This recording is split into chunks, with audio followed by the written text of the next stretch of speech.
छात्र छात्राओं, Krishna group of college में आप सभी का स्वागत है। आज हम आपके सामने हमारा जो बीएड प्रथम वर्ष का प्रथम ही पेपर है, पहला पेपर है समकालीन भारत एवं शिक्षा, कंटेम्प्रेरी इंडिया एंड एजुकेशन, जिसका कोड E101 है। उसमें हमारी तीसरी यूनिट जो चल रही है, उस यूनिट के अंतर्गत जो हमारा स्वतंत्र भारत में हम लोगों ने अपनी शिक्षा के अंदर जो सुधार किए हैं, उस सुधार को करने के लिए कौन कौन से हमने आयोग बनाए हैं, कौन कौन सी हमने समितियां बनाई हैं, उन सब पर हमने चर्चा करी है। उसी परिप्रेक्ष्य में या उसी कड़ी में जो है हमने जो दो आयोग बने हैं हमारे, एक तो उच्च शिक्षा आयोग जिसको आप विश्वविद्यालय शिक्षा आयोग या राधाकृष्णन आयोग के नाम से जानते हैं, और दूसरा आपका माध्यमिक शिक्षा आयोग जिसको हम मुदालियर कमीशन या मुदालियर आयोग के नाम से जानते हैं। उन पर हमने पूरी तरह से चर्चा की, कौन कौन से उन्होंने सुझाव दिए थे। आज हम जो चर्चा करेंगे, तीसरा आयोग गठित किया गया था जिसको राष्ट्रीय शिक्षा आयोग या कोठारी आयोग के नाम से जाना जाता है।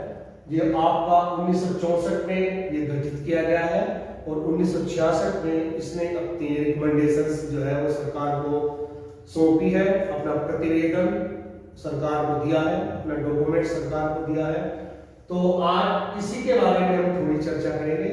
सबसे पहले तो इस आयोग का एक सामान्य परिचय देते हुए चलेंगे कि क्या ऐसी आवश्यकता पड़ी है कि जब हमारा एक विश्वविद्यालय शिक्षा आयोग गठित हो गया है, माध्यमिक शिक्षा आयोग गठित हो गया है, तो और तीसरे आयोग को गठित करने की हमें क्यों जरूरत पड़ी है। तो चलिए, स्वतंत्र भारत में जब हमने हर क्षेत्र में सुधार करने शुरू कर दिए हैं, तो शिक्षा के क्षेत्र में भी सुधार करने की हमें आवश्यकता महसूस हुई और उसमें भी हमने सुधार किया। और सुधार करने के लिए सबसे पहले हमने विश्वविद्यालय शिक्षा आयोग, जिसको राधाकृष्णन आयोग 1948 में जो गठित हुआ है और 1949 में उसने अपना प्रतिवेदन दिया है, अपने उन्होंने सुझाव प्रस्तुत किए हैं। माध्यमिक शिक्षा आयोग की माध्यमिक शिक्षा की कमियों के बारे में उन्होंने बताया सबसे पहले, उसके बाद में जो हमारी उच्च शिक्षा के संगठन, प्रशासन, वित्त, है ना, इन सब चीजों के बारे में उन्होंने बताया है। शिक्षा के स्तर को ऊंचा उठाने के उन्होंने सुझाव जो दिए हैं। तो लेकिन एक उद्देश्य हमारे होने चाहिए थे, या एक शिक्षा का एक राष्ट्रीय स्वरूप जो होना चाहिए था, है ना, वो वहां पर निकल करके एक नहीं आ रहा है, क्योंकि वो सिर्फ और सिर्फ ज्यादातर जो है उच्च शिक्षा से संबंधित ही उन्होंने अपने जो है प्रस्ताव दिए हैं या सुझाव उन्होंने अपने दिए हैं।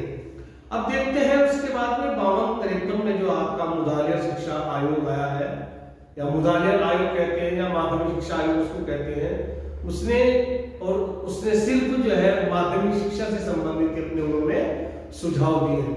लेकिन इन दोनों आयोगों के अगर हम सुझाव को देखें तो अपने अपने क्षेत्र में सुझाव तो बहुत अच्छी है, लेकिन एक राष्ट्रव्यापी शिक्षा के बारे में, है ना, एक राष्ट्रव्यापी शिक्षा के बारे में, या आपकी जैसे राष्ट्रव्यापी प्राथमिक शिक्षा, राष्ट्रव्यापी माध्यमिक शिक्षा, राष्ट्रव्यापी आपकी उच्च शिक्षा या व्यावसायिक शिक्षा जो है वो किस प्रकार की हमारी होनी चाहिए, वो एक वहां पर सुझाव हुए कुछ थोड़े कम से महसूस दे रहे हैं वहां पर, है ना।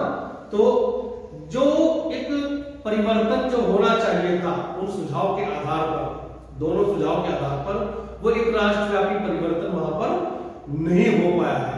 तो इसीलिए जो है कुछ महसूस किया जाने लगा है कि क्यों ना एक ऐसा आयोग बनाया जाए जो एक पूरे भारत की राष्ट्रव्यापी शिक्षा के ऊपर अपने सुझाव दे, और जिसमें सभी स्तरों की शिक्षा के ऊपर सुझाव दिया जाए, चाहे आपका प्राथमिक हो, माध्यमिक हो, उच्च हो, और चाहे आपका व्यावसायिक शिक्षा हो। तो इसी पर विचार करने के लिए भारत सरकार ने शिक्षा के पुनर्गठन पर समग्र रूप से विचार प्रस्तुत करने के लिए, या सोचने समझने के लिए, या एक शिक्षा नीति को एक निर्माण करने के लिए एक ऐसी शिक्षा नीति है। तो 14 जुलाई 1964 को डॉक्टर डीएस कोठारी, यानी कि दौलत सिंह कोठारी। डीएस कोठारी का मतलब है दौलत सिंह कोठारी, जो उस समय तत्कालीन जो यूजीसी थी उसके एक अध्यक्ष थे वो, है ना। यूजीसी का मतलब यूनिवर्सिटी ग्रांट कमीशन, है ना। तो उसके वो अध्यक्ष थे और उनकी अध्यक्षता में एक 17 सदस्यीय एक आयोग का गठन किया गया है, जिसको राष्ट्रीय शिक्षा आयोग का नाम दिया गया है। चूंकि उसके अध्यक्ष डीएस कोठारी जी हैं, तो उन्हीं के नाम पर इस आयोग को कोठारी आयोग भी कहा जाता है ना। और इस आयोग को एक बहुत बड़ा श्रेय है कि इस आयोग ने शिक्षा के सभी स्तरों पर, सभी स्वरूपों पर है इसने अपने सुझाव प्रस्तुत किए। अब हम देखते हैं कि इस आयोग का सामान्य परिचय तो हमने देख लिया है। इस आयोग को क्या कार्य क्षेत्र दिया गया है, कौन कौन से उद्देश्यों को लेकर के, पर्पस को लेकर के ये आयोग गठित किया गया है, तो सबसे पहले हम इसमें वही पढ़ने की कोशिश करेंगे।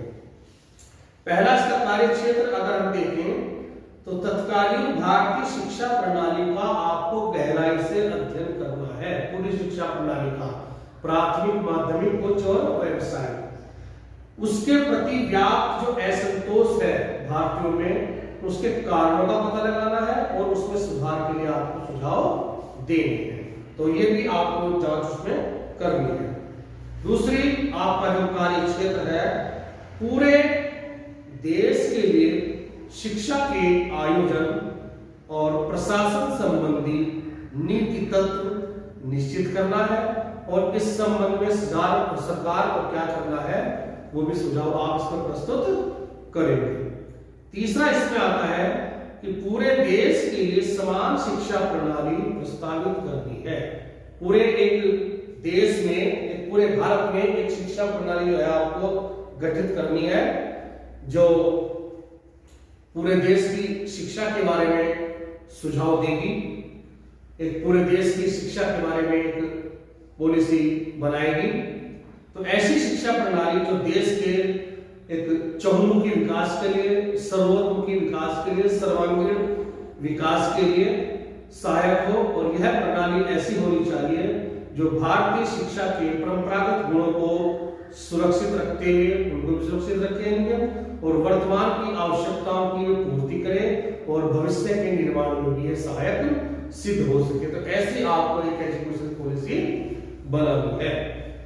नेक्स्ट और कार्य क्या है कि पूरे देश में किसी भी स्तर की, किसी भी प्रकार की शिक्षा के प्रसार, उसमें गुणात्मक सुधार के लिए उपायों की खोज करनी है और इस संबंध में सरकार को सुझाव देने हैं कि किस प्रकार से शिक्षा का प्रचार प्रसार हो सकता है, उसमें गुणात्मक वृद्धि हो सकती है, उसमें क्या क्या क्वालिटी होनी चाहिए, कौन कौन से हमें उपाय उसमें करने हैं, तो उसके बारे में आपसे सुझाव देंगे।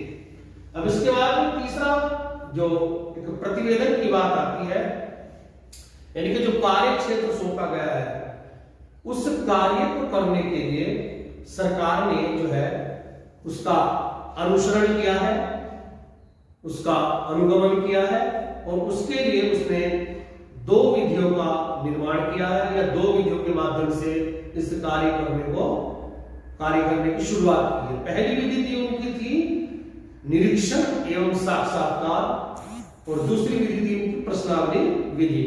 निरीक्षण और साक्षात्कार विधि में क्या करना था, इसमें आपने कुछ कार्यदल बनाए हैं, कुछ ग्रुप बनाए हैं।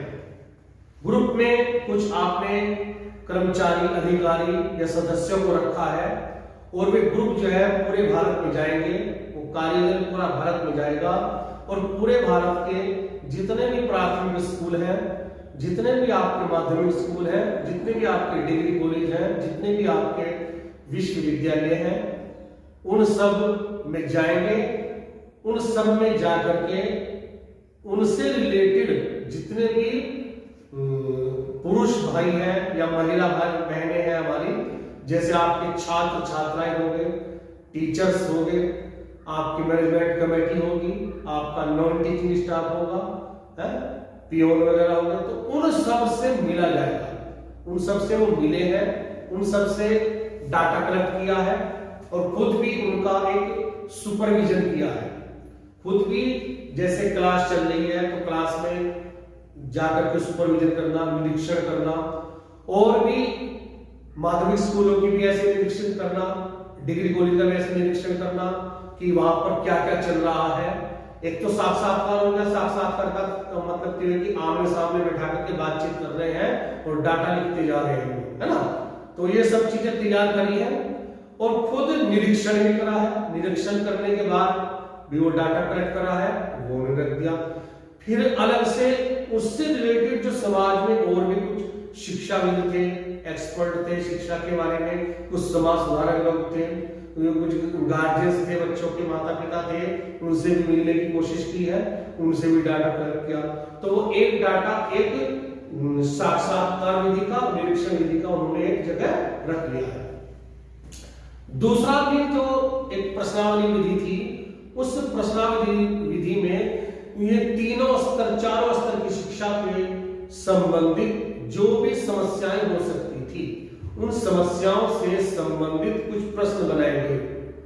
कुछ क्या, बहुत सारे प्रश्न बनाए गए और उन प्रश्नों को तैयार करके प्रश्नावली तैयार करी गई और वो कम से कम 5000, है ना, 5000 व्यक्तियों को प्रश्नावली जो है पोस्ट की गई है पोस्ट ऑफिस से, और लगभग उसमें से आधी समझ लीजिए 2500 जो है वो प्रश्नावली भर करके फिर उन्होंने भेजी है लोगों ने, जहां जहां भेजी गई थी। तो उसका भी एक डाटा कलेक्ट किया गया। इन दोनों डाटा का फिर विचार विमर्श किया गया, इनका अध्ययन किया गया, इनका एक सांख्यिकी विवरण तैयार किया गया और फिर एक लास्ट में इन सबको टोटल का इनका सर्वेक्षण करके इनकी जांच करने के बाद में एक जो 1966 में, यानी कि लगभग 1.5-2 साल के बाद में 29 जून 1966 को जो है कोठारी आयोग ने अपना प्रतिवेदन एक शीर्षक बनाया है। उन्होंने शीर्षक का नाम, जो टाइटल का नाम है शिक्षा एवं राष्ट्रीय प्रगति। इस शीर्षक से उन्होंने अपना एक प्रतिवेदन तैयार करके भारत सरकार को 29 जून 1966 को सौंपा है। यह प्रतिवेदन जो है 692 प्रश्नों का एक बहुत बड़ा, एक बृहद जो है, इसको दस्तावेज, डॉक्यूमेंट हम मान सकते हैं, जो 3 खंडों में विभाजित है। प्रथम खंड में जो है 6 अध्याय है और इन 6 अध्यायों में सभी स्तरों की शिक्षा व्यवस्था के पुनर्गठन का एक सामान्य विवेचन किया गया है। राष्ट्रीय लक्ष्य, शिक्षा का स्वरूप क्या होना चाहिए, संरचना की क्या होनी चाहिए, अध्यापकों की समृद्धि, विद्यालयों में प्रवेश संबंधी नीति, शिक्षा के अवसरों की समानता की इसमें चर्चा की गई है। और द्वितीय खंड में जो है 11 अध्याय है। उन 11 अध्यायों में शिक्षा के विभिन्न स्तरों की और वर्गों का अलग अलग विवेचन किया गया है ना। और तृतीय जो खंड है उसमें केवल 2 ही अध्याय है, जिसमें शिक्षा का जो आयोजन, उसका प्रशासन, उसकी अर्थव्यवस्था, इस सारे पर चर्चा की गई है। तो कुल मिलाकर के ये आपके 692 प्रश्नों का जो एक डॉक्यूमेंट है, 3 आपके खंडों में विभाजित है और सारा का सारा जो भी उन्होंने सुझाव दिया था, जो भी उन्होंने इससे पहले की जो शिक्षा थी यहाँ पर उसमें क्या कमियां थी, क्या दोष थे, वो सब इसमें सम्मिलित कर दिए गए हैं और उनका सुधार क्या होना चाहिए और आगे और हमारे नए सुझाव क्या हो सकते हैं, उन सब को मिला करके इन्होंने एक डॉक्यूमेंट तैयार करके भारत सरकार को सौंपा है। अब हम देखना चाहेंगे कि उन्होंने इस प्रतिवेदन में कौन कौन से सुझाव दिए हैं। सबसे पहला जो हम सुझाव उनका पढ़ेंगे, शिक्षा के प्रशासन, वित्त एवं नियोजन संबंधी सुझाव, यानी कि शिक्षा का प्रशासन कैसा होना चाहिए, शिक्षा की वित्त व्यवस्था कैसी होनी चाहिए और शिक्षा के एक नियोजन क्या, उसकी प्लानिंग क्या होनी चाहिए, उसके बारे में कौन कौन से सुझाव उन्होंने दिए हैं। तो सबसे पहले हम शिक्षा के प्रशासन के बारे में पढ़ते हैं कि प्रशासन संबंधी सुझाव क्या उन्होंने दिए हैं। सबसे पहले हम पढ़ते हैं प्रशासन के बारे में। नंबर 1, शिक्षा को राष्ट्रीय महत्व का विषय माना जाना चाहिए। शिक्षा जो है ये खाली स्थानीय स्तर की या राज्य स्तर की ये चीज नहीं है, ये एक राष्ट्रीय महत्व की चीज है, तो इसको राष्ट्रीय महत्व का विषय माना जाना चाहिए राष्ट्रीय नीति एक घोषित की जानी चाहिए, यानी कि एक ऑल इंडिया लेवल की कोई पॉलिसी बना करके वही उसकी घोषणा कर देनी चाहिए। इसके लिए यदि आवश्यक हो तो केंद्र सरकार जो है नेशनल एजुकेशन एक्ट बनाए और प्रांतीय सरकारें स्टेट एजुकेशन एक्ट बनाए, यानी कि जो प्रांतीय सरकारें हैं वो अपने राज्य स्तर का एक अधिनियम बना दें और जो केंद्र सरकार है वो एक केंद्र स्तर का शिक्षा का उसका एक अधिनियम बना दे। दूसरा इन्होंने सुझाव दिया है प्रशासन में कि केंद्रीय शिक्षा मंत्रालय में शिक्षा सलाहकार और शिक्षा सचिवों के पदों पर सरकारी, गैर सरकारी, भारतीय शिक्षा सेवा और विश्वविद्यालयों में से योग्यतम व्यक्तियों का चयन किया जाना चाहिए। तीसरा क्या है, इन्होंने केंद्रीय शिक्षा मंत्रालय के सांख्यिकी विभाग को भी मजबूत सुदृढ़ किया जाना चाहिए, उसमें भी सुधार किया जाना चाहिए। उनके जो अधिकार हैं वो बढ़ाने चाहिए, उनके उसमें अधिकारों में वृद्धि करनी चाहिए। नेक्स्ट इन्होंने दिया है कि भारतीय शिक्षा सेवा में उन व्यक्तियों का चयन किया जाए जिन्हें शिक्षण कार्य का अनुभव हो, यानी कि जो टीचिंग करते हैं, जो अध्यापक लोग हैं, उन्हें भारतीय शिक्षा सेवा में चयन किया जाना चाहिए। केंद्रीय शिक्षा सलाहकार बोर्ड, जिसको कैग भी बोला जाता है, उसको अधिक से अधिक उसका विस्तार किया जाना चाहिए, उसको राइट्स दिए जाने चाहिए, उसको मजबूत करना चाहिए। नेक्स्ट इन्होंने बताया कि राष्ट्रीय शिक्षा अनुसंधान एवं प्रशिक्षण परिषद, जो आपकी NCERT बोलते हैं इसको, उसको अखिल भारतीय स्तर पर विद्यालय शिक्षा का भार सौंपा जाए, यानी कि प्राथमिक स्तर की जो शिक्षा है उसका पाठ्यक्रम निर्माण का कार्य उनको सौंप देना चाहिए। शिक्षा प्रशासकों और शिक्षकों के बीच स्थानांतरण की व्यवस्था की जानी चाहिए। जो शिक्षा के प्रशासक हैं और जो शिक्षकों के बीच जो है स्थानांतरण की व्यवस्था इसमें होनी चाहिए। तो ये उनके कुछ प्रशासन से संबंधित सुझाव हैं जो सरकार को मानने के लिए उन्होंने अपने प्रस्तुत किए। दूसरा उन्होंने बताया है कि इनकी वित्त व्यवस्था किस तरह से चलेगी, इन प्राथमिक स्तर की, माध्यमिक स्तर की और उच्च स्तर की ये वित्त व्यवस्था कैसे चलेगी। तो ये कह रहे हैं, आयोग ने जो है एक चीज स्पष्ट की है कि भविष्य के लिए उन्होंने कुछ टाइम पीरियड बताया है कि इसमें क्या सुधार हो सकता है। वो कह रहे हैं कि 1965-66 की अपेक्षा 1985 और 86 में छात्रों की संख्या कम से कम 2 गुनी हो जाएगी, यानी कि जब वो आपका प्रतिवेदन सौंप रहे हैं 65-66 में, तो उस समय छात्रों की संख्या उन्होंने गिनी है, तो वो कह रहे हैं कि उसकी अपेक्षा है कि 20 साल बाद जो है छात्रों की संख्या जो है वो 2 गुनी हो जाएगी और खर्चा भी जो है वो जो उनको शिक्षा पर लगेगा वो 12 रुपए के स्थान पर 54 रुपए प्रति छात्र के हिसाब से लगेगा। तो इसलिए शिक्षा बजट में प्रतिवर्ष जो है वृद्धि करनी पड़ेगी या आवश्यक है। तो इसमें इसके लिए उन्होंने सुझाव दिए कि किस तरह से आप काम करना है। पहला सुझाव उन्होंने दिया है कि केंद्र सरकार अपने बजट में शिक्षा के लिए कम से कम 6% का प्रावधान करे, यानी कि जो बजट है शिक्षा का उसका 6% उसमें लगा दे, उसको लिए 6% शिक्षा के ऊपर खर्च होना ही होना है। दूसरा, राज्य सरकारें भी अपने बजट में शिक्षा के लिए और अधिक धनराशि आवंटित कर सकती है या करनी जरूरी है। तीसरा बता रहे हैं, राज्यों में जो स्थानीय संस्थाएं होती हैं, स्थानीय जो सरकारें होती है, स्थानीय संस्थाएं होती हैं, जैसे आपकी नगर पंचायत होगी, जैसे आपकी ग्राम पंचायत होगी, जैसे आपकी नगर पालिका नगर परिषद हो गई है ना, उनको स्थानीय संस्थाएं बोला जाता है। उनको उनके क्षेत्र की प्राथमिक शिक्षण संस्थाओं का वित्तीय भार सौंप देना चाहिए। जो प्राथमिक शिक्षा की व्यवस्था है वो स्थानीय सरकारों पर होनी चाहिए, उसका वित्तीय भार उन पर होना चाहिए। व्यक्तिगत स्रोतों से अधिक धन प्राप्त किया जाना चाहिए। व्यक्तिगत स्रोत जो है, जो समाज के जो समाज सुधारक लोग होते हैं, धनी लोग होते हैं जो दान दे सकते हैं, तो इस प्रकार के व्यक्तिगत स्रोतों की तरफ उन्होंने ध्यान देने की बात कही है। नेक्स्ट इसमें आता है कि शिक्षा हेतु आय के जो स्रोत है बढ़ाने के उपायों की खोज की जानी चाहिए, कि आय के जो हमारे स्रोत हैं किस प्रकार से बढ़ सकते हैं, उनकी तरफ हमें विचारना चाहिए और इस क्षेत्र में हमारे खोज होनी चाहिए, अनुसंधान होनी चाहिए कि हमारे शिक्षा के जो आय के क्षेत्र किस प्रकार से बढ़ सकते हैं। तो ये इन्होंने वित्त संबंधी अपने कुछ सुझाव दिए हैं। अब पढ़ते हैं शिक्षा के नियोजन संबंधी क्या सुझाव उन्होंने दिए हैं।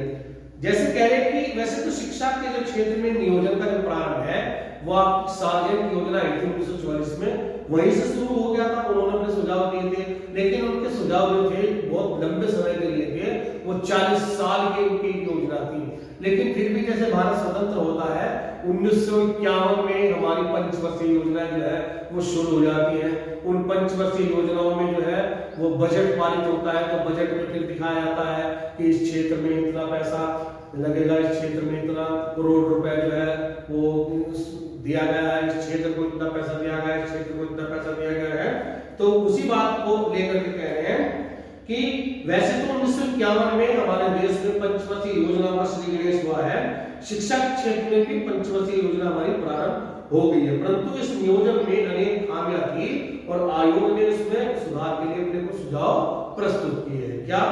जैसे शैक्षिक नियोजन केंद्रीय और प्रांतीय स्तर पर अलग अलग किया जाना चाहिए, यानी कि शिक्षा की जो प्लानिंग है वो राज्य स्तर की अलग हो, केंद्र स्तर की अलग होनी चाहिए। दूसरा, विद्यालय शिक्षा का जो नियोजन है स्थानीय निकाय और राज्य सरकारें मिलकर करें और उच्च शिक्षा का नियोजन प्रांतीय और केंद्र सरकारें मिलकर के करें। यानी कि जो विद्यालय शिक्षा है आपकी प्राइमरी शिक्षा हो गई आपकी या निम्न माध्यमिक शिक्षा हो गई आपकी, इसके बारे में कह रहे हैं जहां पे आपके विद्यालय चलते हैं तो ये स्थानीय निकाय और राज्य सरकारें मिलकर के करें उसको, उसकी प्लान। और जो आपकी उच्च शिक्षा का विभाग जो है उसका नियोजन जो है वो केंद्र सरकार और राज्य सरकारें वो भी मिलकर के उसमें कर सकती है, यानी कि राज्य सरकार इसमें प्रमुख है। नेक्स्ट बता रहे हैं कि शैक्षिक नियोजन वर्तमान और भविष्य की मांगों के आधार पर किया जाना चाहिए। जो हम प्लानिंग कर रहे हैं प्रेजेंट में क्या है और फ्यूचर में उसका क्या एडवांटेज हमें मिल सकता है, इसके आधार पर उसकी प्लानिंग करनी चाहिए।